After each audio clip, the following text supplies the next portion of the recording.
Happy birthday Sultan. Vüqarla mən. Ben yatanda. Bas bırakmadım. Onda ata ilə mən. Bəyəndin? Get bax, tez hədiyyələrinə tez bax.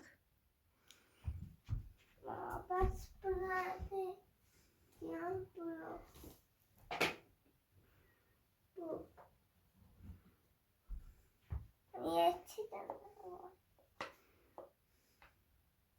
Ma.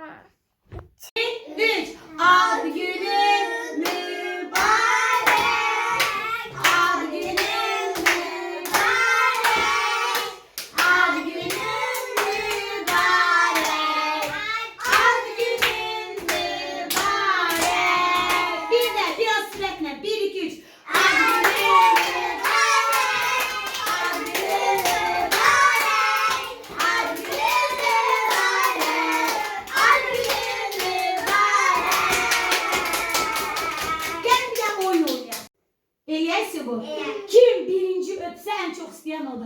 Ama başla diyende de. Zengel yakına hamı beraber dursun. İtelme yoktu ya. Yaxşı.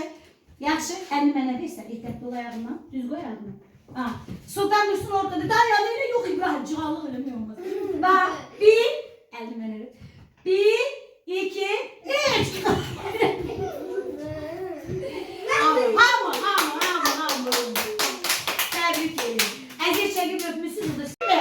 İndi Sultan bunu sizin için paylayacak ama siz de okuyacaksınız da. 1, 2, 3 gitti. Buyur kapat. Git oradan arasından başla. Bunu koy. Al git. Ad günün mübarek. Aferin. Ad günün mübarek. Gel. Geleceğim. Ad günün. Çok sağ ol da deyin değil mi? Gel. Sultan gel. Bir arkada bir teyze uşağı. Bir arkada oturun. Sultan. Aha gel. Ve ad gününü mübarek. Ben dişimi teşkiler zamanı. Yemezsen de saklayarsın bu Zeynep'i. Al. Dişim düğünden sonra. Lab yaxşı. Al, gel, al arslan. Ver, apar ver, elini cibinden çıkar. Apar ver onu da. Ver süper. Evi yoktu. Sana gelir de Ferhat'ın evi. Çok sağ ol. Sen de sağ ol. Çok sağ ol. Getirir. Onu. Aha. Gel, bu da senin.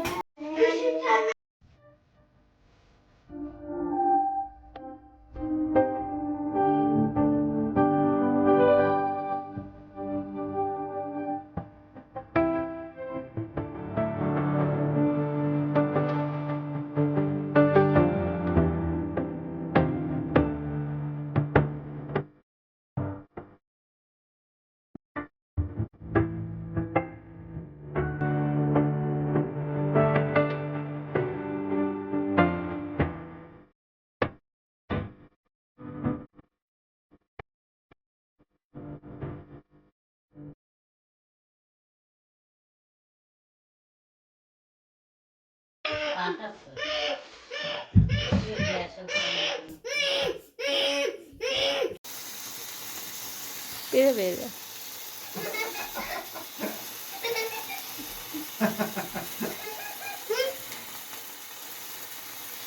Sultan oynat da dede.